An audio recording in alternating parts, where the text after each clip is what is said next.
ሰላም ለእናንተ ይሁን ውድ አድማጭ ተመልካቾቻችን፣ እንደምንቆያችሁ ሳምንታዊው የመጽሐፍ ቅዱስ ጥናታችን ጀምረናል። እንግዲህ ለባለፉት 6 ክፍሎች ያክል የክርስቶስ ምሳሌ ትምህርቶች የሚለው መጽሐፍ እያጠናን እንገኛለን። ዛሬ ደግሞ ክፍል 7 ላይ ደርሰናል። እንደርሾ የሚለውን ክፍል የምናጠና ይሆናል ማለት ነው። እንግዲህ ዛሬም መልካም ፍቃዳቸው ሆኖ ጊዜያቸውን ሰውቶ እዚህ ሊወያዩ የመጡትን ወንድም እናቶች ላስታውቅ ፈልጋለሁ። በስተቀኝ በኩል ወንድሜ ወርቅነህ ይገኛል። እንኳን ደህና መጣ፣ እግዚአብሔር ይባርክ ለማለት እወዳለሁ። በስተግራ በኩል ደግሞ እህቴ በረከት ትገኛለች። እንኳን ደህና መጣሽ፣ እግዚአብሔር ይባርክሽ ለማለት እወዳለሁ። ወደ ውይይታችን እንገባለን። ከዛ በፊት ግን የእግዚአብሔር መንፈስ እንዲያስተምረን ጸሎት እናደርጋለን። ቤኪ ጸሎት አድርጋ ወደ ውይይታችን እንገባለን። በላይ በሰማያት ተፈርተህ ተከብረህ ከፍ ብለህ ለዘላለም በዙፋን ላይ የምትኖር አምላካችንና አባታችን ፈጣሪያችን እግዚአብሔር ሆይ ስለዚህ ሰዓትና ጊዜ ጋር እናመሰግንሃለን። ጌታዬና አምላኬ ሆይ በዚህ ሰዓት አንተ ከሰጠህን ቃል ልንወያይ ተሰብስበናል። እግዚአብሔር ሆይ ደግሞ ያንተን ሐሳብ፣ ያንተን ፈቃድ፣ ያንተን በልባችን ውስጥ መልእክትህን ያስቀመጥከውን መናገር እንድንችል አንደበቶቻችን ሁሉ ተጠቀምበት ዘንድ እለምንሃለሁ። እግዚአብሔር አምላኬና መድኃኒቴ ሆይ ይህንንም የሚሰሙትን ሁሉ በዚህ ቃል ትባርካቸው ዘንድ፣ ትደግፋቸው፣ ታጽናናቸው ዘንድ እግዚአብሔር ሆይ ታስተምራቸው ዘንድ እንጠይቃለን። ጀምረን እስከምንጨርስ ድረስ መንፈስ ቅዱስ ሆይ አብረህን ሁን። ይህን ስለምታረግ ተመስገን። በጌታ በኢየሱስ ክርስቶስ ስም አሜን። እግዚአብሔር ይባርክሽ። እንደርሾ የሚለውን ምዕራፍ 7 ዛሬ የምናጠናው የዚህ ክፍል ደግሞ በመጽሐፍ ቅዱስ በማቴዎስ ወንጌል ምዕራፍ 13 ከቁጥር 33 እንዲሁም ደግሞ በሉቃስ ወንጌል ምዕራፍ 13 ከቁጥር 20 እስከ 21 ላይ የተመረከዘ ክፍል ነው። ይህንን ክፍል እንግዲህ የምናጠና ይሆናል ማለት ነው። በዚህ ቦታ ላይ በጣም በርካታ የተማሩ በጣም ብዙ የመንግስት ባለስልጣኖች፣ ብዙ ማዕረግ ያላቸው የገሊላውን ነብይ ወይም የገሊላውን ረቢ መምህር የሆነውን ክርስቶስን ለማዳመጥ ወደዚህ ቦታ እንደመጡ ይናገራል። በዚህ በገሊላ ባህር ዳርቻ ሆነው ከተማሩም እንዲሁም ባለማዕረጎችም የበለጠ ደግሞ የተለያየ ደግሞ የህዝብም ክፍል ተገኝቶ ነበር።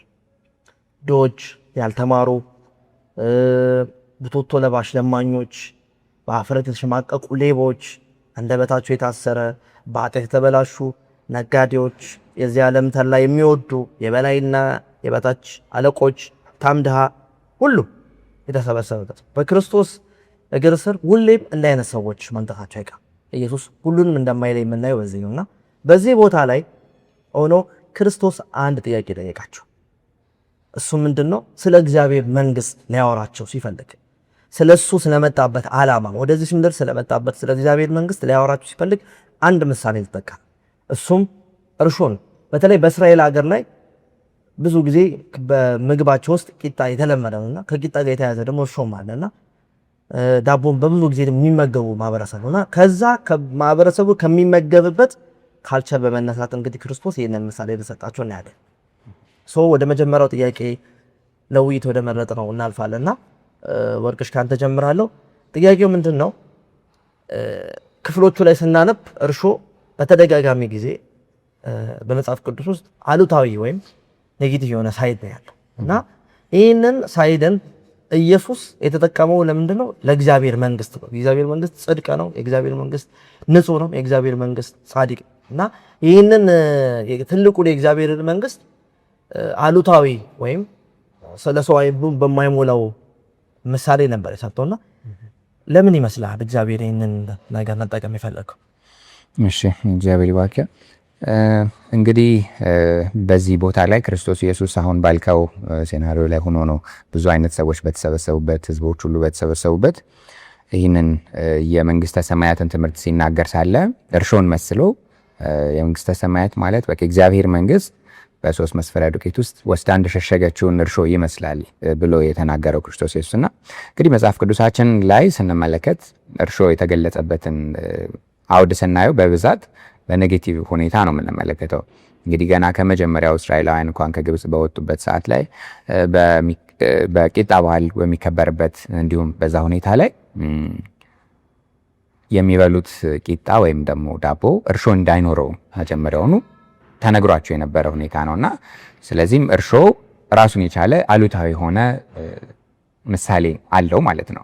ከዛም ደግሞ በአዲስ ኪዳንም እንዲሁ መጠን ደግሞ ስንመለከት ሳለ ከፈሪሳውያን እርሾ ተጠበቁ እርሱም ግብዝነት ነው በማለት ለደቀ መዛሙርቱ ደግሞ ኢየሱስ ክርስቶስ ሌላ ቦታ ላይም ደግሞ ራሱ ክርስቶስ የተናገረበት ቦታ አለና እንግዲህ እርሾን በግብዝነት ሲናገር እንመለከታለን። እንደገና ደግሞ ከላይኛውም ቢሆን የኃጢአት ምሳሌ የሆነውን እርሾ እንዲያስወግዱ ለእስራኤላውያን መጀመሪያ ተነግሯቸው እንመለከታለንና በሌላ አውድ ደግሞ እንዲሁም በተቃራኒ በሚመስል ሁኔታ ደግሞ ኢየሱስ ክርስቶስ የእግዚአብሔር መንግስት በዚች እርሾ ይወከላል ብሎ ተናገረና እንግዲህ ሁለቱ የሚጋጩ ይመስላሉ። ነገር ግን ክርስቶስ ኢየሱስ ይህን ሲጠቅስ ከእርሾ የአሰራር ሂደት ጋር አንጻር እይታውን ስንመለከተው እርሾ እንግዲህ እንዴት ይሰራል ወይ ደግሞ ምን አይነት ባህሪ ያለው ብለን ስናይ ከውስጥ ነው የሚጀምረው ለውጡ ማለት ነው። እንግዲህ እርሾ እንደምናውቀው ትንሽዬ ቅንጣት የሆነች ማለት ትንሽ በእጆቻችን እንኳን እንዲህ ከእርሾ ላይ ዘግነን ወስደን ብንከተውና ከዛ በኋላ ፈርመንት ሲያደርግ ወይ ደግሞ ሲብላላ አንዱ አንዱን ይፈጥራል፣ ይወልዳል፣ አንዱ አንዱን እያለ በቀን ውስጥ በቃ እጅግ በጣም ብዙ በሚባል ደረጃ እርስ በርሱ ይባዛልና ውስጥ ላይ የደበቅነው ነገር ከሆነ ጊዜ በኋላ በቃ በላይ ራሱን ሲገልጥ እንመለከተዋለን እርሾ ማለት ነውና የእግዚአብሔር መንግስትም በዚህ ትመሰላለች ብሎ ሲናገር ሳለ እንግዲህ በልብ ውስጥ ትንሽ መስላ የምትገባው የእግዚአብሔር እውነት የእግዚአብሔር መገለጥ ከውስጣችን በልባችን ላይ ትልቅ የሆነ ለውጥ ያመጣል። ከዛም በኋላ ከልባችን እየወጣ በምግባራችን፣ በንግግራችን፣ በስራችን፣ በእያንዳንዱ ነገራችን ይገለጻል። እንዲሁ ከነዚህ ውስጥ ሁኔታ ውስጥ ስናይ እንግዲህ የለውጥ ኃይሉ ይሄ ነው እና ተጽዕኖም ይሄ ነው። በቃ በዛ 3 መስፈሪያ ዱቄት ከእርሾ ከተባለ ወስዳ ሸሸገችው ነው የሚለው። ያው መሸሸግ የሚችል ነገር መሸሸጊያው ትልቅ ነው ብዙ እንደሆነ ያሳያል። ኢቭን በዚህም ራሱና ብዙ ነው ዱቄቱ፣ ነገር ግን እርሾዋ ትንሽ ነች። ከዛ ግን ከሆነ ጊዜ በኋላ ይበልጠዋል ወይ ደግሞ በቃ ይበዛል። እርሾ መኖሩ በግልጽ ይታወቃልና ይህ የለውጥ ኃይሉንና ተጽዕኖውን ይናገራል። ሌላኛው ደግሞ ከጥቂት ወደ መብዛት መሄድ የሚችል አይነት ባህሪ ነው ያለው እርሾ ማለት። የእግዚአብሔር ጸጋም ልክ እንደዚሁ ነው። በልባችን ውስጥ በጣም ትንሽ በሆነ መልኩ በሚመስል ሁኔታ ከልባችን ውስጥ ይህች እውነት ትገባለች። ከዛ በኋላ ግን እጅግ በጣም ብዙ በሆነ መልኩ ህይወታችንን፣ ማንነታችንና ሁሉ ነገራችንን እስኪቆጣጠር ድረስ በውጭ ያለ ሰውም ደግሞ እስኪመለከተውና እስኪያየው ድረስ ይህ ነገር ይገለጣል ማለት ነው። ሌላኛው እንደ አውዱም ራሱ ይለያያል። አሁን ይሄንን ስናይ ኢቭን ሌላ ቦታ ላይ አንበሳን በሰይጣን ምሳሌ አድርጎ ሲጠቅስ እንመለከታለን አይደለ? ሰይጣን የሚበላውን ፈልጎ እንደሚያገሳ አንበሳ ዙሪያዎቹን ይዞራል ብሎ ጠቅሶበት፣ ሌላ ቦታ ላይ ደግሞ ክርስቶስ ኢየሱስን የይሁዳ አንበሳ ብሎ ደግሞ የጠቀሰበት ቦታ አለ። አሁን ከምንድነው ከምግባሮቻቸውና ከስራቸው ሁኔታ እንደሆነ እናያለን። እና እርሾም በተመሳሳይ በጣም ትልቅ የሆነ ኃይልና ጉልበት ያለው ፍጥረት እንደሆነ ማንነት እንደሆነ እናያለን። እና በዚህ ሁኔታም የእግዚአብሔር መንግስት በቃ ከውስጣችን ሲገባ ትንሽ በሚመስል ሁኔታ ኢቭን አጀማመሩን እንኳን ስናይ እነዚህ ደቀ መዛሙርቶቹ 12 ነበሩ። ክርስቶስ ኢየሱስ መጣ። ከነዚህ በ12ቱ ውስጥ አስተማራቸው፣ ነገራቸው። ትንሽ የሚመስል አይነት ህብረት ነበር የነበረው። ያ አይደለም ደግሞ በጣም የሚገርመው የተማሩ አልነበሩም። በእንደዚህ አይነት ሁኔታ ውስጥ የነበሩ ሰዎች ነበሩ። ነገር ግን ይሄው ሰፍቶ በዝቶ ሚሊዮኖች ከዛም በላይ ያሉ ሰዎች ህይወታቸው እስኪታደስ ክርስቶስን እስከሚያገኙና የህይወት መርሃቸው አድርገው እስኪቀበሉት ከዛም አልፎ እስኪሰጡለት መስዋዕትነት እስኪከፍሉለት ድረስ ራሳቸውን ሐዋርያትን ጨምሮ ይሄው እስከ ትውልድ ድረስ ተላልፎ እንመለከታለንና ስለዚህ እርሾ ከባህሪው አንጻር የእግዚአብሔርን መንግስት በዚህ ሁኔታ ወክሎት እንመለከታለን። እግዚአብሔር ይባርክ። ሉቃስ 12:1 ላይ ከፈሪሳውያን እርሾ ተጠበቁ እርሱም ግብዝነት ነው ሲል ይናገራል። እንዲሁም ሐዋርያ ጳውሎስ ደግሞ በአንደኛ ቆሮንቶስ ምዕራፍ 5:8 ላይ ደግሞ በክፋትና በግፍ እርሾ ሲል ይናገራል። እንዲህ አይነት ላሉታዊ ባህሪ ወይም ከእግዚአብሔር ተቃራኒ ለሆነ ከእግዚአብሔር መንግስት ተቃራኒ ለሆነ ባህሪ ኢየሱስ ራሱ ግብዝነትን ከእርሾ ጋር ሲያስመስለው እናያለን። ግፍንና ክፋትን ደግሞ የሥጋ ፍሬ ከሆኑት መካከል ጳውሎስ በእርሾ ሲመስል ይታያል። ይህንን የተናቀውን ብዙ ጊዜ በኔጌቲቭ የተወሰደውን ነገር ከእግዚአብሔር መንግስት ጋር ሲያገናኘው ይታያልና እግዚአብሔር ይባርክ። ወደ ቤክ ይመጣሉ። ተመሳሳይ ጥያቄ ነው ያለ። ምን ይመስልሻል አንቺስ? ይህንን አሁን እንደጠቀስ ነው ግብዝነትን ከእርሾ ጋር ሲገናኝ እናያለን። ግፍና ክፋትን ከእርሾ ጋር ያገናኛል። ይህንን ባሉታዊ የተገለጸውን ሀሳብ የእግዚአብሔር መንግስት ጋር አገናኝቶ ክርስቶስ ለምን መናገር አስፈለገው? እሺ አመሰግናለሁ። እንደተባለው እንግዲህ ብዙ ሰዎች ናቸው እዛ ቦታ ላይ ቁጭ ብለው የነበሩት። ከሊቅ እስከ ደቂቅ እንደሚባለው የህግ አዋቂዎች አሉ፣ ተራ ገበሬዎች አሉ፣ እንደውም ለማኞች፣ ህመምተኞች፣ ሌቦች፣ በተለያየ አይነት ባህሪ ውስጥ ያሉ ሰዎች ተሰብስበው ባሉበት ነው ይህንን ምሳሌ ክርስቶስ ኢየሱስ የተናገረውና ምሳሌዋ መንግስተ ሰማያት ሁሉ እስኪቦካ ድረስ ሴት ወስዳ በ3 መስፈሪያ ዱቄት የሸሸገችውን እርሾ ትመስላለች ይላል። ቀለል ለማድረግ እርሾውን ጸጋንና መንፈስ ቅዱስ ነው ብለን እንውሰድ፣ እርሾውን ማለት ነው። ከዛ በኋላ ደግሞ እቺ ሴት የተባለችው በዚህ ቦታ ላይ ሸሸገች የተባለችውን ሴት እንደ እግዚአብሔር እንውሰድና ከዛ ደግሞ ዱቄቱን እኛንን ብለን እናስብ፣ ወይም የአንድ ሰው ልብ ነው ብለን እናስብ።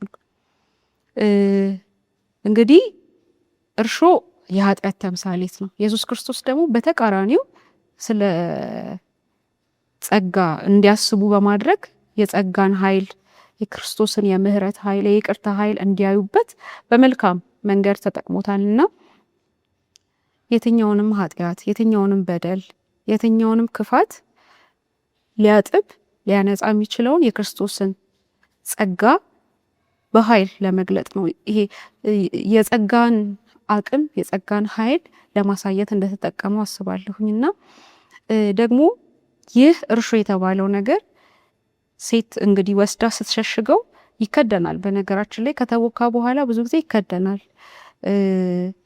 ይሸሸጋል የተባለው እንግዲህ ምናልባት ያው የራሱ የሆነ ስፔስ ይፈልጋል፣ በስርዓት መቀመጥ ይፈልጋል፣ ሙቀት ያለበት ቦታ መሆን ይፈልጋል ብዙ ጊዜና ስለዚህ መንፈስ ቅዱስ በሰዎች ህይወት ውስጥ ወይም ደግሞ ጸጋ በሰዎች ህይወት ውስጥ የሚደበቅ ነገር ነው፣ ወይም ደግሞ ውስጡን የሚሰራ ነገር ነው፣ እየተብላላ የሚሄድ ነገር ነው። ከዛ በኋላ በባህሪያቸው ላይ በማንነታቸው ላይ ለውጥን የሚያመጣ ነገር ነው።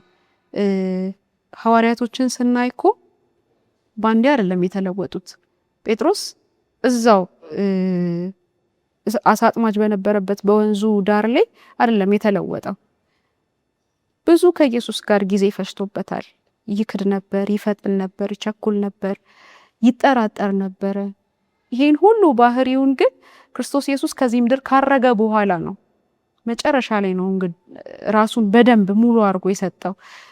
እንደ ክርስቶስ ስቀሉኝ፣ እንደውም እሱም ራሱ አይገባኝም ያንሳል በሚል ዘቅዝቃችሁ ስቀሉኝ እስከ ማለት ህይወቱ ወደዛ ደረጃ የደረሰው ትንሽ ያቺ ትንሽ እርሾ ያኔ በወንዝ ዳር ሲያገኘው የጀመረው ያ የጸጋው ኃይል ቀስ በቀስ እያሳደገው፣ ቀስ በቀስ እየለወጠው፣ ቀስ በቀስ ማንነቱን እየገራ እየሰራ እስከዛ ቁርጠኝነት ወስዶታል። ስለዚህ እርሾ ወይም የጸጋው ኃይል ወይም ደግሞ የመንፈስ ቅዱስ ኃይል በሰውም ህይወት ውስጥ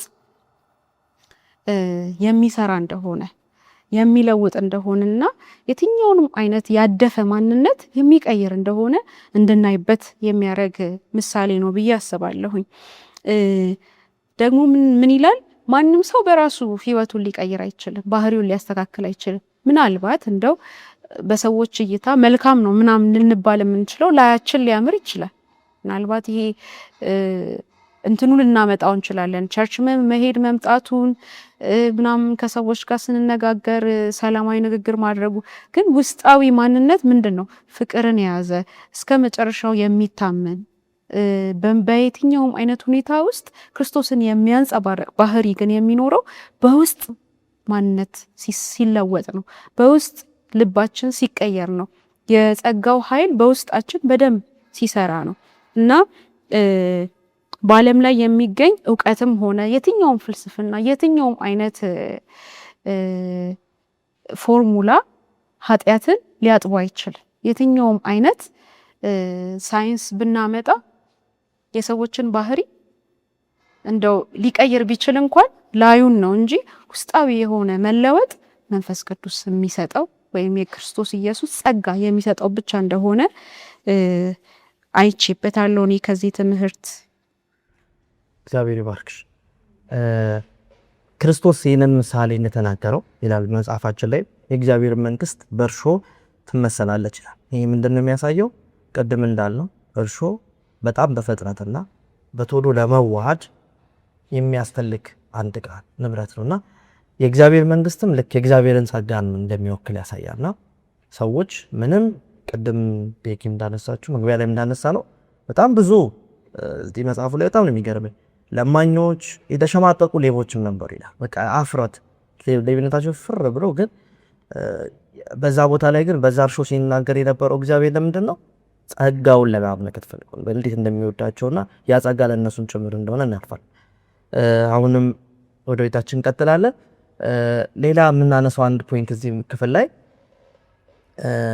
እርሾ የሚለው እንግዲህ በሚቦካው ሊጥ ላይ የሚያመጣው ለውጥ አለ ራሱን ይቻላል። እንግዲህ መጀመሪያ ሊጡ ላይ እርሾ ሲጨመር የሚፈጥረው ነገር አለ።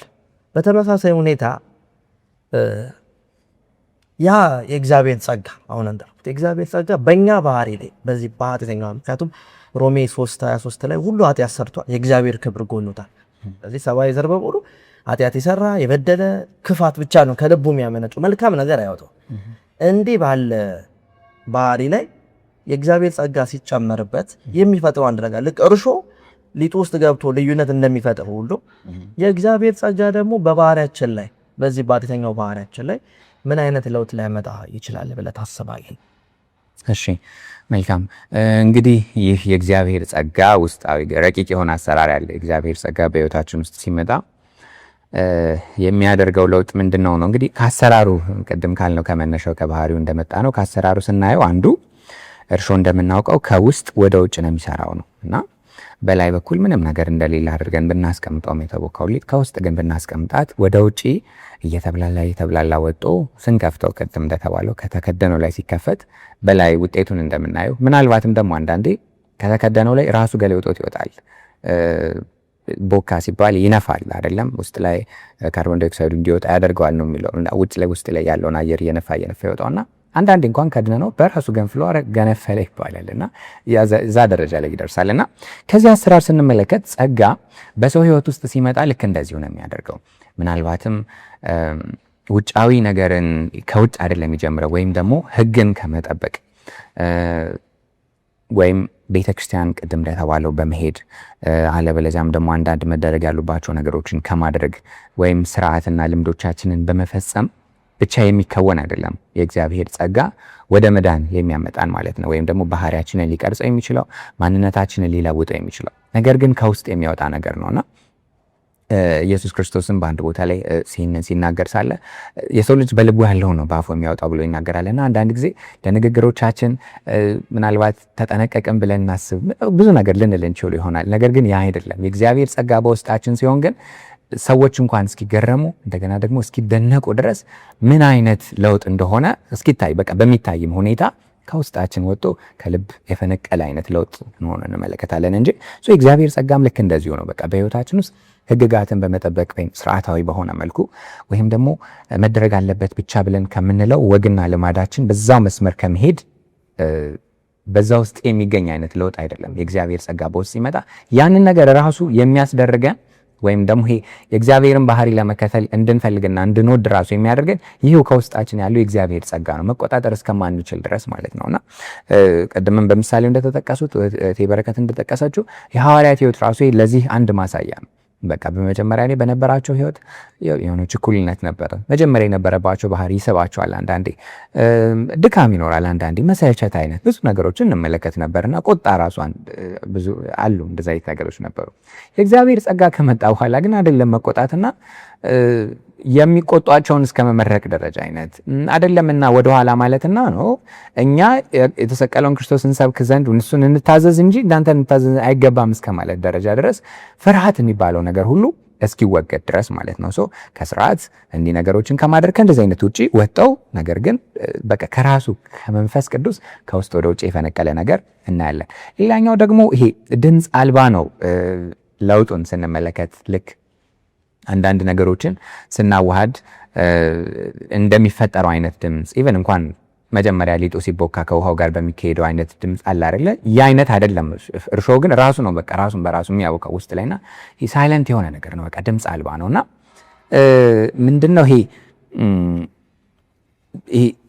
በትልቅ ድምፅ በጨዋታ በሆታ እንደዚህ ያደረኩኝ በሆነ አለ አንዳንድ ጊዜ እንደዛም ይመስለናል። እንዲህ የጋራ ነገሮችን በቃ ተሰብስበን በጋራ ስለዘመርን በጋራ ብዙ ነገሮችን ስላደረግን በቃ የጾሙ የፕሮግራሙ ሁሉ በቃ ሰው ስለተሰበሰበ ወይ ደግሞ ሰው ስለበዛ አይደለም። የእግዚአብሔር ጸጋ በእውነት እንደተባለው የሰውን ሕይወት ሊለውጠውና የሚፈልገው ግብ ላይ ሊያደርስ የሚችለው ነገር ግን በጸጥታ ውስጥ ነው። በቃ ዝም ባለ ነገር ውስጥ የእግዚአብሔር ጸጋ የሰውን ሕይወት ሲለውጥ እንመለከታለን። ይብን ለዚህ ራሱ ማለት ሙሴ ራሱ የዚህ አንድ ምሳሌ መሆኑን እናያለን። መጀመሪያ ላይ የነበረውን ባህሪ እናውቃለን። ምን አይነት ያንን መጀመሪያ የነበረውን ውስጥ ላይ ያለውን ነገር ለማስፈጸም ወይም ወገኑን ነፃ ለማውጣት ምን አይነት እርምጃ እንደወሰደና አካሄዱ። ነገር ግን ከዛ ከሄደ በኋላ እነዛ 40 ዓመታቶች የጸጥታ ጊዜያቶች የሙሴን ልብ እንዴት እንደቀረጹትና ያንን ትህትና እንዴት አድርገው እንደገነባ እንመለከታለን። በጸጥታ ውስጥ ከራስ ጋር በሚደረግ ሂደት ውስጥ ይህ የእግዚአብሔር ጸጋ ከውስጥ ወደ ውጭ ታላቅ የሆነ ለውጥ ያመጣል እና ሌሎችም በዚህ ምሳሌ ልንጠቅስ እንችላለን። እና ስለዚህ ምንድነው ጸጥታ አይነት ወይም ደግሞ ከራስ ጋር የሚደረግ ነው በቃ የእግዚአብሔር ቃል ኪዳን እንጂ በጋራ የሚደረግ ሆታ የዝማሬ በጣም በትልቅ ምንድነው መብዛት ወይም ደግሞ ነገሮች በራሳቸው እንትናቸው እያልኩኝ አይደለም። ነገር ግን በቃ በጸጥታ ውስጥ መሰራቱ ራሱ አንድ ማሳያ ነውና ሌላኛው ደግሞ አዲስ የሆነ ተፈጥሮን ይሰጠናል። እንግዲህ እግዚአብሔር ጸጋ በህይወታችን ውስጥ ይመጣ።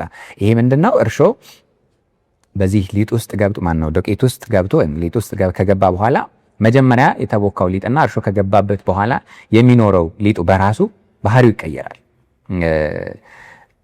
ኢቨን ምግቡ ራሱ ጣዕሙ ራሱ ይቀየራል። እርሾ ያለበት የተጋገረ እንጀራ ወይም ዳቦ እና እርሾ የሌለው ሆኖ ሲሆን ባህሪው በራሱ የተቀየረ የተለያየ ነው የሚሆነው። ከጣዕም ራሱ ከሱ እንጀምራለን።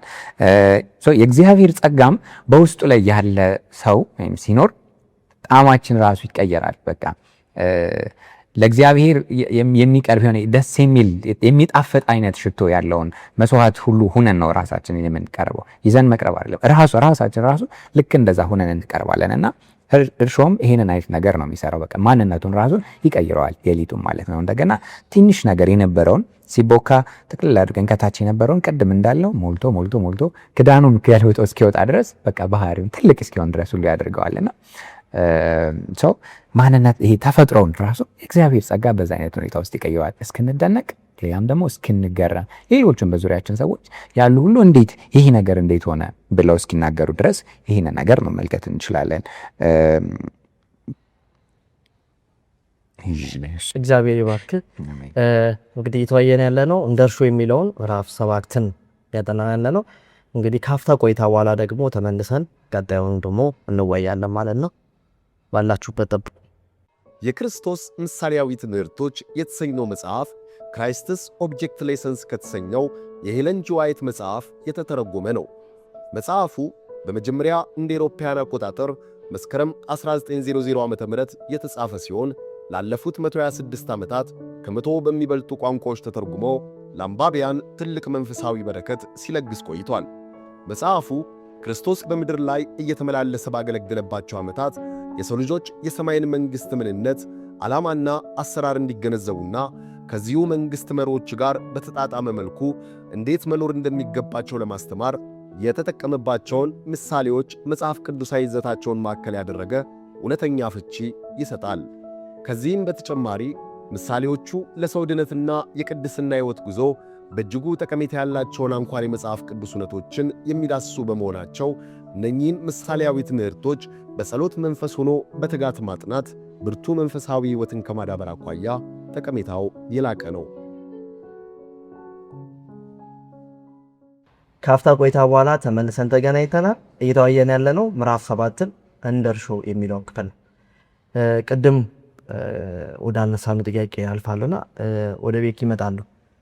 ቅድም እንግዲህ እርሾ በሊጥ ላይ የሚያመጣው ትልቅ ለውጥ አለ እየተባባል ነበርና ወርቅንም ያነሳው ነበር። የእግዚአብሔር ጸጋ በሰዎች ባህሪ ላይ ብዙ ለውጥ ያመጣል። ልክ እርሾ ሊጡ ላይ ለውጥ እንደሚያመጣውና ምን አይነት ለውጥ ይመጣል ብለሽ ታስቢ? ምን አይነት የባህሪ ቅየራ ሊመጣ ይችላል ብለሽ ታስቢያለሽ? እሺ እውነተኛ የሆነው የእግዚአብሔር ጸጋ ወይም ደግሞ የእግዚአብሔር ቃል ትልቅ የሆነ የመለወጥ ኃይል እንዳለው በዚህ መጽሐፍ ላይ ተጠቅሷልና እውነትን እርሾ አድርገን በልባችን ውስጥ ስንቀበል እንዳለ የስጋ ምኞቶቻችን ሁሉ የስጋ ፍላጎቶቻችን ሁሉ ምድራዊነት ዓለም ላይ ያለው ነገር በአጠቃላይ ከኛ ጋር የማይገጣጣም ይሆናል ወይም ደግሞ ይጠፋል። ማንነታችን ይጠፋና እግዚአብሔራዊ ባህሪያችን በህይወታችን እንደሚገለጥ ደግሞ ሐሳባችን እየነጻ ባህሪያችን እየጣፈጠ እንደሚሄድ ይናገራልና ግን ቅድም አሁን በተወያየን ሰዓት እርሾ ስራውን በድብቅ እንደሚሰራ ሁሉ ወይም ደግሞ ፕሮሰሱን አናየውም አይደለ? ዱቄቱን እንዴት እያረገው ያንን እንትን ወደ እንጀራነት ወደ ዳቦነት እንዲቦካ እንደሚያደርገው አናውቅም፣ ግን ውጤቱን ነው የምናየው ብዙ ጊዜ። ስለዚህ ይሄ ባህሪም በመንፈስ ቅዱስ ኃይል በክርስቶስ ጸጋ የሚለወጠው ባህሪ በውስጥ ተደብቆ የሚሰራ እንደሆነ ኢቭን ዓለም ይገረምበታል ይላል። ማለት እንደዚህ አይነት ለውጦችን ሲያዩ ዓለማዊ ላይ ያሉ ሰዎች ወይም በዓለም ያለ ሰው ሊረዳው የማይችለው እንዴት ያለ ለውጥ ነው ይሄ ብሎ የሚገረምበት ዓለም ሊያስተውለው ከሚችለው በላይ የሆነ ለውጥ እንደሆነ በህይወታችን የሚያመጣው ይገልጻልና መጽሐፉ አሁን እርሾ ምን ያደርጋል? ሊጡን ወይም ዱቄቱን የተቦካውን ዱቄት እንዲቦካ ያደርግና ከዛ በኋላ ይጋገራል አይደለ? መቼስ እንደዛ እንዳለ አይቀርም። ስለዚህ መንፈስ ቅዱስ የለወጠው የክርስቶስ ጸጋ የለወጠው ሰው ባህሪው ይገለጣል። ፋይናሊ ተደብቆ ብቻ አይቀርም። ከውስጥ ተሰርቶ ይቀየራል ማለት ነው። ዳቦውም ለመጋገር ይበቃል፣ እንጀራውም ይጋገራል፣ ቂጣውም ብቻ እንበለዋለን ፋይናሊ አይደለ? ስለዚህ ይሄ የተለወጠ ባህሪ የተለወጠ ማንነት ተደብቆ ብቻ አይቀርም። ተደብቆ ብቻ የሚቀር አይደለም፣ የሚታይ ነው። ደግሞ ፋይናሊ የሚገለጥ ነገር ነው። ሰዎች የሚያስተውሉት ነገር ነው። ዓለማውያን ኢቭን እንዴት ተለወጠ፣ ያ ሌባ የነበረ ሰው፣ ያ አጭበርባሪ የነበረ ሰው፣ ያ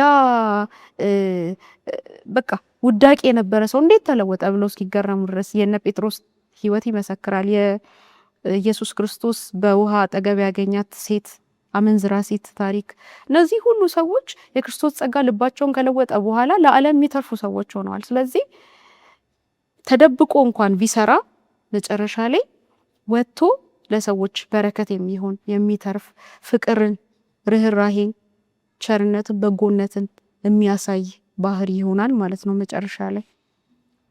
እግዚአብሔር ይባርክሽ። እንግዲህ እግዚአብሔር የሰጠን ጸጋ ይህንን ሁሉን ነገር የሚቀይር ትናንትና ላይ የነበረን ማንነታችንን ላያስታውሶ ድጋሚ የሚያስረሳ ዛሬን ደግሞ ነገን ደግሞ በዚህ በእግዚአብሔር ጸጋ ተሞልተን ንጹዎች ተቀድሰን እንድንኖር የሚያደርገን ነገር ያለው ማለት ነው እግዚአብሔር ጸጋ። እዚህ ክፍል ላይ አንድ ሐሳብ ያነሳል በመጽሐፋችን ላይ ኃጢአተኛው ለእግዚአብሔር መንግስት ገጣሚ እንዲሆን የእግዚአብሔር ጸጋ በሕይወቱ ተቀባይነት ማግኘት አለበት ይላል። ስለዚህ በዓለም ላይ ያለ ሁሉ ሀብታምም ድሃ ሌባም ያልሆነ ነጋዴ እሱ ብቻ አይደለም፣ በዓለም ተላ የተወደደ ሁሉ ይህንን ባህሪን የሚቀይር እርሾውን ሊጡ ላይ ገብቶ ሊጡ እንደሚቀይር ሁሉ ይሄ የእግዚአብሔርን ጸጋ ማግኘት አለበት ይላል። ልክ ይህንን ሲያገኝ ከእግዚአብሔር መንግስት ጋር ይሆናል፣ ገጣሚ ይሆናል። እግዚአብሔር አዘጋጀለት የእግዚአብሔር መንግስት ይቀማል። እንግዲህ እግዚአብሔር አድኖናል። ስለዚህ ደግሞ ያዳሪ በሱ የሚያምኑትን ሁሉ የዘላለም ሕይወትን ካገኙ በኋላ ደግሞ ከሱ ጋር ደግሞ እንዲኖሩ እግዚአብሔር መንግስትን ደግሞ አዘጋጅቷልና ወደዚህ መንግስት የሚገባ ማንም ሰው መዳን የሚፈልግ ሁሉ ይህንን ጸጋ ማግኘት አለበት። ለዚህ ጸጋ ደግሞ ዕለት ዕለት ማስረከብ አለበት። ቅድም የጠቀስናቸው ሰዎች አሉ። በዮሐንስ ወንጌል ምዕራፍ 4 ላይ ሳምራዊቷ ሴት፣ በዮሐንስ ወንጌል ምዕራፍ 8 ላይ አመንዛሪቷ ሴት፣ እንዲሁም እነ ጴጥሮስ፣ እነ ጳውሎስ፣ እነ ሙሴ ከብዙ ኃጢአቶች በኋላ ልምምዶች በኋላ ነው የእግዚአብሔርን ጸጋ አግኝተውና እነዚህ ሰዎች ለዚህ ጸጋ ራሳቸውን ባስገዙ ጊዜ ላይ ለውጥ በህይወታቸው ውስጥ መምጣት ይቻላልና ይህ ጸጋ ለሁላችንም ዛሬ እንዳለ ልናገር እንፈልጋለን። ወደ ቀጣዩ ጥያቄ እናልፋለን። ወደ ወርቅሽ እመጣለሁና አሁን እያነሳን ያነበረው ስለ ጽድቅ ሰው ከጽድቅ ጋር የተያዘ ነው። አሁን እርሾን ከመቀደስ ጋር ደግሞ እናመጣዋለን። እንግዲህ አንድ ሰው ይጸድቃል፣ ጸጋው በእምነት አድኗቸዋል ይላል። ይህም የእናንተ ከእናንተ አይደለም ከእግዚአብሔር ስጦታ ነው ይላል ኤፌሶ ምዕራፍ 2 ቁጥር 8 ላይ ያስጠይቀናል። እና አሁን ደግሞ ከጸደቅን በኋላ መቀደስ የሚባለውን ሀሳብ ደግሞ ከዚህ ከእርሾ ጋር እያገናኘን ያለና አንድ ሰው በመቀደስ ህይወት ውስጥ ሲኖር ምን አይነት ለውጦችን በህይወት ውስጥ ሊያመጣ ይችላል? ልብን በመቀደስ ሂደት ውስጥ ይሄ የእግዚአብሔር ጸጋ በውስጣችን ሲሆን ሲመጣ ልቦናችን ሲቀደስ ምን አይነት ህይወትና ምን አይነት ባህሪ ይኖረናል የሚለው ላይ እንግዲህ የእግዚአብሔር ጸጋ በህይወታችን ውስጥ ሲመጣ የእግዚአብሔርን ጸጋ አንድ ሰው ተቀብሎ አምኖበት በቅድስና ህይወት ውስጥ መኖርን መርጦ ሲጀምር የመጀመሪያው የሚያደርገው ነገር መጀመሪያው እርምጃ የዓላማ ለውጥ ነው።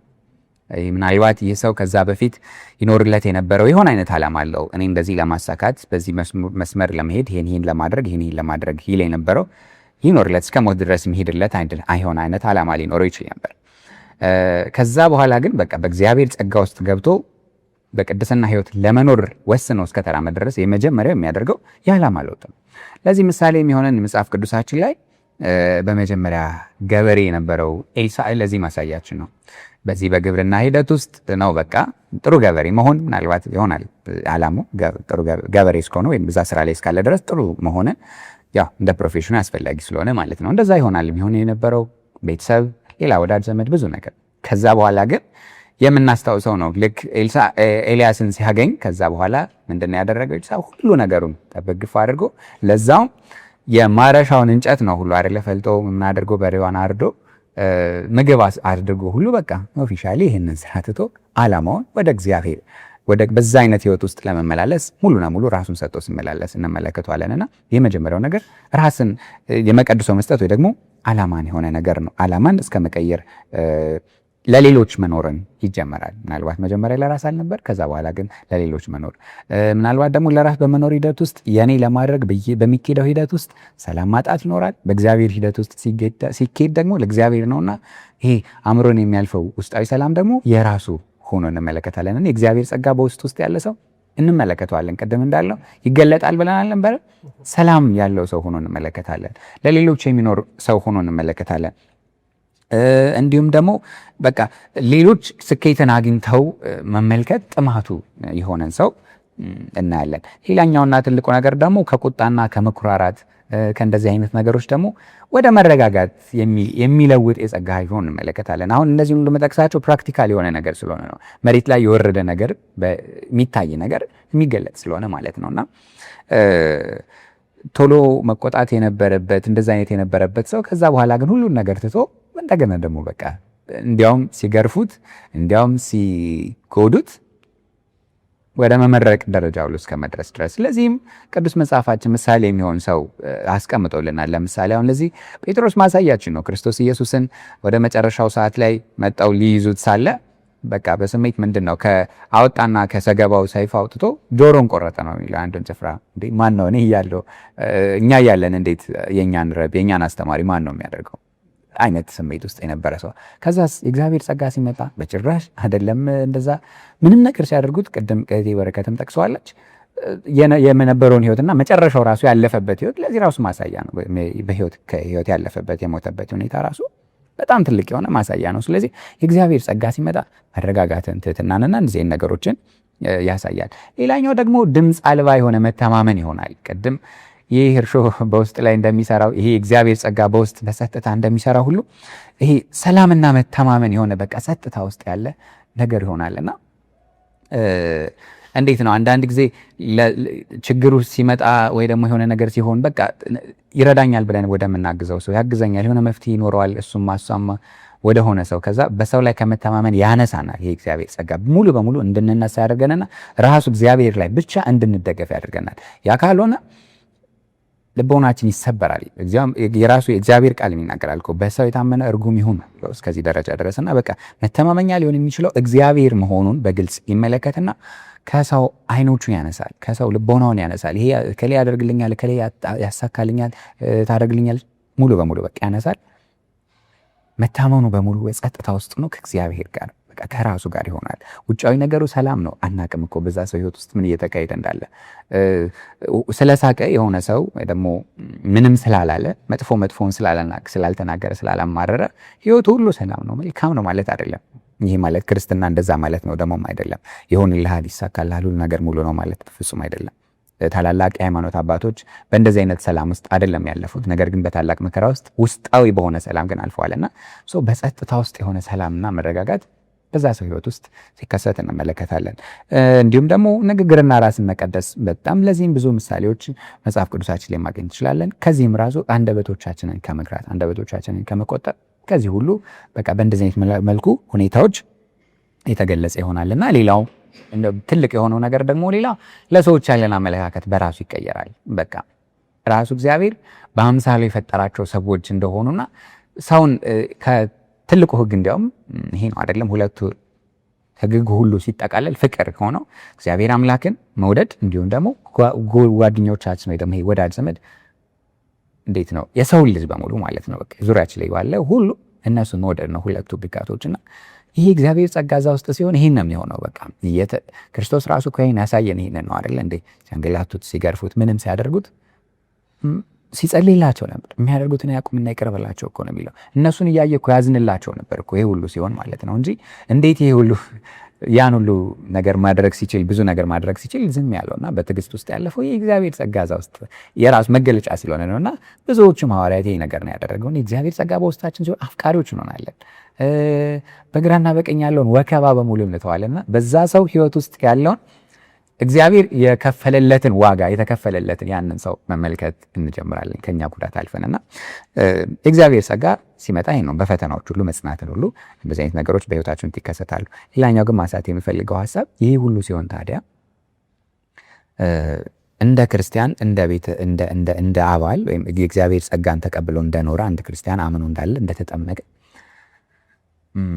እነዚህ ሁሉ ነገሮች የሚያስከስት እነዚህ ነገሮች ሁሉ የሚሰጥ ታላቅ ስጦታ ፓኬጅ ያለው ጸጋ ሆኖ እያለ በተቃራኒው ግን ይህ ነገሮች የሚከሰቱበት ሁኔታ ጥቂት ሲሆን እንመለከተዋለን በህይወቶቻችን በቤተ ክርስቲያኖቻችንና በተለይም እንደ ወጣት ብቻ ብለን ማለፍም አንችልም። አክቹሊ ሁሉም ቦታ ላይ የየራሱ የሆነ ተግዳሮትና ችግር አለበትና ምንድነው ይሄ ነገር ያደረገው ብለን ራሱ እንድንጠይቅ ያደርገናልና ኦኬ ክርስቲያን ነኝ ክርስቶስ ኢየሱስን የግል አዳኝ አድርጌ ተቀብዬዋለሁ ዓላማዬ ሌላ ሆኗል ብለን መጀመሪያ ወስነን ነገር ግን በዛ ህይወት ውስጥ ደግሞ ሌላ አይነት ዓላማ ሆኖ እናያለን። ብዙ ነገሮችን መጥቀስ እንችላለን እኮ በጣም እና ጳውሎስ በአንድ ቦታ ላይ እንዲያውም ይሄ ክርስቶስ ኢየሱስን የገለጥኩላችሁ ክርስቶስ ኢየሱስን እንዳትመለከቱት አዚም ያደረገባችሁ ማን ነው በቃ ብሎ ሁሉ እስኪናገር ድረስ አንዴ የተገለጠልን ይህ ክርስቶስ እንደገና ደግሞ በሐዘን በድንዛዜ ውስጥ ሆኖ በድንግዝግዝ የምንመለከተውና ህይወት ውስጥ ሆኖ እናያለንና ለዚህ ምሳሌ ማለት ምንድነው ምክንያቱ ብለን ስናይ ምን ያክል ለዚህ ለሚቀድሰው የእግዚአብሔር ጸጋ ራሳችንን አሳልፈን ሰጠነዋል ነው በቃ ሌላ ምንም ነገር የለውም። እግዚአብሔር በእኔ ህይወት ውስጥ ና ብለን በአንደበቶቻችን ተናግረን ግን አላቅም ውርሾ ውስጣችን ላይ ምን ያክል በጸጥታ ውስጥ እየለወጠው እንዳለና ሌላውን ነገር ሁሉ አስወግዶ እግዚአብሔርን ብቻ በህይወታችን ውስጥ እንዲመጣ እየፈቀደለት እንደሆነ ያ ካልሆነ አይሆንም። ህግ አክባሪነት ነው የሚሆነው። ያ ካልሆነ የላይ ሽፋን ነው የሚሆነው። የእርሾ አይነት ሁኔታ ሳይሆን በላይ ሊደረግ የሚችል ዲኮሬሽን ነው የሚሆነው። ስለዚህ ውስጡ ያልቦካ ዳቦ በትልቁ ሲጋገር እንዴት ነው የሚሆነው? ውስጡ ሊድ ይሆናለው ኖርማል የቦካ ዳቦ የሚወስድበትን ሰዓት ብንሰጠው ያኛው አይማይበስል ይሆናል። ጣዕሙ ራሱ የተለየ ሌላ ነው የሚሆነውና ሰው የላይ ይሆናል። አንድ ሲሆን ትንሽ ክፍት አድርጎ ሲመለከተው እጅግ ከባድ ነገር ይሆናልና እግዚአብሔርን ጸጋ እሺ ብሎ ፈቅዶ መስጠት አለመቻል ቅድም ያልናቸውን በረከቶች ካለማስገኘት አልፎ ታላቅ ውድቀት ውስጥ ይከታል። በቃ ይህ እግዚአብሔር ጸጋ ይደግፋል፣ ተስፋ ይሰጣል። በቃ ብዙዎች በዚህ በእግዚአብሔር ጸጋ ተደግፈው ከውድቀታቸው የተነሱ ብዙዎች አሉ። ዳዊትን መመልከት እንችላለን። ለዚህ ይህ እግዚአብሔር ጸጋ ደግሞ በጥንካሬ እንድናልፍ ያደርገናል ከውስጣችን ተቀምጦ። ዮሴፍ እኮ በዛ አይነት ሁኔታ ነው ያለፈው አይደለ? ሴት መጣ ለዚህ አይነት የዝሙት ጥያቄ ስታቀርብለት ነው ከአምላኬ ፊቴን አላደርግም ያለው ከውስጥ የነበረ ነገር ስለሆነ እኔ እግዚአብሔር ጸጋ እና ዳንኤል እኮ በዛ በሰው ሀገር ምን ችግር አለው? ለዛውም ቤተ መንግስት ውስጥ ገብቶ የሚያስብል አይነት ሁኔታ ሊሆን ነው። ይህ እግዚአብሔር ጸጋ ከውስጥ ስላለ ይህ ነገር አናደርግም ብለው በእግዚአብሔር ፊት ታማኝ ሆነው ቆመዋልና ያግዛል። ይሄ እግዚአብሔር ጸጋ ይደግፋል።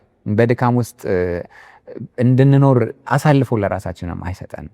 ምናልባት በእንደዚህ አይነት ህይወት ውስጥ እንኳን እያለፍን ከሆነ ምናልባት በመስገምገም ህይወት ውስጥ እያለፍን ካለን ምናልባት የምንሻውን ነገር ማለት እግዚአብሔር አደርግላችኋለሁ ብሎ ቃል ተገባላችሁ መልካም ካልተገባልን መልካም ባህሪዎች ተለይተን እየኖርን ከሆነ እግዚአብሔር ጸጋ አሁንም እጆቹን ዘርግቶ እግዚአብሔር እየጠበቀን ነው። በቃ ወደ እኔ ይህንን እግዚአብሔር ጸጋ በህይወታችሁ ተቀበሉት፣ በቃ የእናንተ አድርጉት ነው የሚለውና የእግዚአብሔር ጸጋ በውስጣችን ሲሆን ይሄ ነው የሚከሰተው። እውነት ይለውጠናል። እግዚአብሔርን በእኛ ደስ ይሰኝብናል። እግዚአብሔር ይባርክ። እውነት ነው። የእውነት እርሾ በእያንዳንዳችን ልብ ውስጥ ስንቀበል እዚህ መጽሐፍ ላይ ይናገራል። የተቆጣጠረን ክፉ የኃጢአት ልምምድ የተቆጣጠረን የስጋ ምኞቶቻችን በሙሉ እየተወገዱ በእግዚአብሔር መንፈስ ሐሳብ አእምሯችን እየታነጸ ባህሪያችን እየተቀረጸ እግዚአብሔርን ወደ መምሰል ደረጃ እንመጣለን ማለት ነው። ይሄ ለእኛ ትልቅ የምስራች ዜና ነው ብዬ ነው ማስብ። በብዙ ኃጢአት ልምምዶች ውስጥ ይህንን ፕሮግራም የምታዩ በብዙ ኃጢአት ልምምዶች ውስጥ ልትሆኑ ትችላላችሁ። ከስጋ ምኞት ጋር የምንታገል ሊሆን ይችላል። ግን የእውነት እርሾ የሆነውን የእግዚአብሔር ጸጋ ግን ነገሮችን መቀየር እንደሚችል ይህንን ተስፋ ይዘን እንድንኖር ደግሞ እግዚአብሔር ዛሬም ለእያንዳንዳችን ጥሪ ያቀርባል ማለት ነው። ወደ ቤኪ ልምጣና ምን ይመስልሻል በዚህ ባነሳው ፖይንት ላይ? እሺ ይህ የእግዚአብሔር ጸጋ በሰዎች ህይወት ውስጥ የሚያመጣው ቅድስና ወይም ደግሞ ለውጥ ምንድን ነው ለሚለው ጥያቄ ወንድሜ ወርቅነህ እንዳለው የዓላማ ለውጥ ያደርጋሉ እነዛ ሰዎች። እውነት ነው። በመጽሐፍ ቅዱሳችን ደግሞ በጣም ብዙ ምሳሌ የሚሆኑ ሰዎች አሉ። በጣም የሚገርም አይነት ለውጥ የሚያስደንቅ አይነት የህይወት ዓላማ የቀየሩ ሰዎችና አንደኛ እኛም ዓላማችንን እንቀይራለን። ከዛ በኋላ ደግሞ እግዚአብሔር ደግሞ ለዓላማው ይጠቀምብናል። የእግዚአብሔርን ዓላማ የምንፈጽም ሰዎች እንሆናለን። ሁለት ሰዎች ተቀምጠዋል በዚህ መጽሐፍ ላይና ክርስቲያን ነን የሚሉ እምነት አለን የሚሉ ቃሉን እናውቃለን የሚሉ ነገር ግን ክርስቲያናዊ ባህሪ ማይገለጥባቸው ግልፍተኞች፣ ተቆጪዎች፣ በዓለማዊ ተድላ በንዋይ በስልጣን በጣም የሚመኩ ሰዎች አሉና እነዚህ ሰዎች የእግዚአብሔር ጸጋ አልለወጣቸውም ወይ ምንድነው ምክንያቱ የሚል ጥያቄ ተነስቷል። እና እነዚህ ሰዎች ሲመልሰው ምንድነው የሚለው እነዚህ ሰዎች በባህሪያቸው ላይ የሚሰራውን የእግዚአብሔርን ጸጋ ሙሉ በሙሉ ተቀብለው የራሳቸው አድርገው እንዲሰራባቸው ፈቃዱን አልሰጡት። ስለዚህ በስጋ ነው የሚመላለሱት። የላይ ነው ለውጣቸው። ህይወታቸው ይሄ ጊዜያዊ ነው። ወይም ደግሞ ወይ የሰንበት ጊዜ ላይ ወይ ቤተክርስቲያን ሲመጡ የሚያሳዩት ባህሪ ወይ ጥሩ ለሆኑላቸው ሰዎች ብቻ ጥሩ የሚሆኑ አይነት ሰዎች ይሆናሉ። ነገር ግን ሰዎች በሚነኳቸው ሰዓት ቁጣ የሚላቸው ባህሪያቸው በኃይል በጩኸት በንግግራቸው ጥሩ ያልሆነ ንግግር የሚናገሩ ሰዎች ሆነው ይገኛሉና እነዚህ ሰዎች የእግዚአብሔርን ጸጋ በኃይል እንዳልተቀበሉ ወይም ደግሞ ከልባቸው ተቀብለው በውስጣቸው እንዲሰራ እንዳልፈቀዱ ነው ያስቀመጠው መጽሐፉ። ስለዚህ እነዚህ ደግሞ የእግዚአብሔርን ጸጋ ተቀብለው እንዲሰራባቸው የፈቀዱ ሰዎች የሚያሳዩቸው ባህሪ ደግሞ ቶታሊ ከነዛ ሰዎች ተቃራኒ ነው። በዓለም ላይ ያለው የትኛውም አይነት ነገር እነሱን አያስደንቃቸው። አካሄዳቸው፣ ንግግሮቻቸው፣ ዓላማቸው፣ ሐሳባቸው፣ ፈቃዳቸው ሁሉ በክርስቶስ ኢየሱስ እግር ስር የተጣለ ይሆናል። ክርስቶስ ኢየሱስ የሄደበትን መንገድ የሚከተሉ የዋሆች፣ ሩሩህ። ምክንያቱም ክርስቶስ የወደዳቸውን ሁሉ ሊወዱ ይገባል። ክርስቶስ ደግሞ የሚጠላው ሰው የለም በዚህ ምድር ላይ። ስለዚህ ክርስቶስ የወደዳቸውን ሁሉ እየወደዱ ይሄዳሉ። ሌባውንም ብርቱንም ደካማውንም ሁሉንም በሽተኛውንም ሀብታም ድሃውንም ሁሉንም የሚወድ ባህሪን እየገለጡ ይሄዳሉ ማለት ነው እንደዚህ አይነት ሰዎች። ስለዚህ ምንድነው ፍቅር የሚያሳዩ ይሆናሉ። ባህሪያቸው ለሌሎች መልካም የሆነ ተምሳሌት ይሆናሉ። እነዚህ ሰዎች ለነፍሳት የሚሳሱ ይሆናሉ። ሰዎችን ወደ ክርስቶስ መንገድ ለማምጣት ወደ ብርሃን ለማምጣት ራሳቸውን እስከ መሰዋት ድረስ ለሰዎች ህይወት የሚራሩ ይሆናሉ እነዚህ ሰዎችና ለእግዚአብሔርም ታላቅ ስራ ተባባሪ እንደሚሆኑ ለእግዚአብሔር ዓላማ ብቁ የሚሆኑ ሰዎች እንደሚያረጋቸው ይናገራልና መጨረሻ ላይ ምን ይላል? የእግዚአብሔር ጸጋ የተቀበለ ሰው ልብ ክርስቶስ ለሞተላቸው ሁሉ የእግዚአብሔርን ፍቅር ያለማቋረጥ ይገልጻል። ይህ የሚቋረጥ ፍቅር አይደለም። ወይም ደግሞ የሆነ ሰዓት በተመቸን ሰዓት በደላን ሰዓት የሚገለጥ ሲከፋን ደግሞ የሚደበቅ ወይም የሚቋረጥ ፍቅር ሳይሆን በየትኛውም አይነት ሁኔታ በማግኘት በማጣት ውስጥ በመውደቅ በመነሳት ውስጥ በጥላቻም በፍቅርም ውስጥ ሁሌ ተመሳሳይ ባህሪ የማይነዋወጥ የማይነቃነቅ ባህሪ የሚያሳዩ የሚገልጡ ሰዎች ይሆናሉ ማለት ነው። እግዚአብሔር ይባርክሽ። አንደኛ ጴጥሮስ ምዕራፍ 1 ከ15-16 ላይ ምን ይላል? ዳሩ ግን እኔ ቅዱስ ነኝ ቅዱሳኑ ተብሎ እንደተጻፈላችሁ የጠራችሁ ቅዱስ እንደሆነ እናንተም ደግሞ በኑሯችሁ ሁሉ ቅዱሳን በያ ጽድቅ ብቻ አይደለም የጸደቀ ሰው ደግሞ በቅድስና እንዲኖር ደግሞ እግዚአብሔርና እንደ ዳዊት በኃጢአት የወደቀው ሰው እግዚአብሔር በጽድቁ ሲያነሳው ይታያል። የጸደቀው ደግሞ በኋላ ላይ ዮሴፍ ከኃጢአት በመሸሽ ኃጢአትን በመጥላት ደግሞ ተቀድሶ እግዚአብሔርን አስከብሮ አማኝ ላልነበሩት ለግብፃውያን በጣዖት አምልኮ ስለነበሩ ሰዎች እግዚአብሔርን በህይወቱ በንግግሩ ብቻ አይደለም በህይወቱ ጭምር ያሳየ ክፍል ነውና የመጨረሻውን አንቀጽ እናነብና የዛሬውን ውይይታችን እንጨርሳለን። ገጽ 53 ላይ ይገኛል የመጨረሻው አንቀጻችን እንደዚህ ይላል። የእውነት እርሾ በሰው ህይወት ውስጥ የለውጥን ስራ በመስራት ሸካራውን ያለሰልሳል። ባለጌውን ጨዋ ራስ ወዳዱን ደግሞ ለጋስ ያደርገዋል። እርኩሱም በበጉ ደም ታጥቦ ይነጻል። ይህ የእውነት እርሾ ህይወትን በሚሰጥ ኃይሉ አእምሮ፣ ነፍስና ብርታታችን ሁሉ ከመለኮታዊ ህይወት ጋር የሚስማሙ ያደርጋቸዋል። በዚህም ሰው የመለኮት ባህሪ ተካፋይ ይሆናል።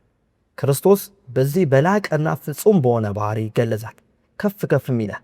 እነዚህ ለውጦች በህይወት ውስጥ ተግባራዊ እየሆኑ እስኪሄዱ ድረስ መላእክት በእልልታ ይዘምራሉ። ክርስቶስና አብም በመለኮታዊ አምሳያነት በተለወጡ ነፍሳትም ይደሰታሉ ይላል። ስለዚህ በዚህ አንቀጽ ላይ ትልቅ ተስፋ ሰጥተን ይህንን ፕሮግራም እንጨርሳለን። የእውነት እርሾ የማይቀየረው የህይወት ክፍል ነው።